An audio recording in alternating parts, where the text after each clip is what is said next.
মোটা রাখবো না সরু রাখবো? মোটাই রেখো, খুব সরু রেখো না। আচ্ছা ঠিক আছে।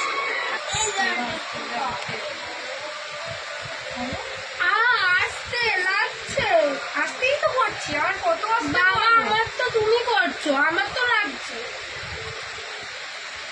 বাবা দূর দেন, ছাড়ুন তো। আরে সুন্দর করতে গেলে একটু তো ব্যথা লাগবে। না, আপনাকে সুন্দর করতে হবে না, আপনি একটাতেই এত লাগাচ্ছেন, তারপরে আরে একটু সুন্দর করতে গেলে তো তোমার একটু তো ব্যথা খেতেই হবে। আস্তে করুন, প্রচুর লাগছে আমার। ঠিক আছে, আস্তেই করছি। এবার ঠিক আছে?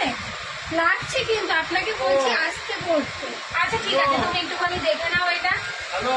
কাজ করছি। কি করছেন এটা? মোটা কেন করছেন এত?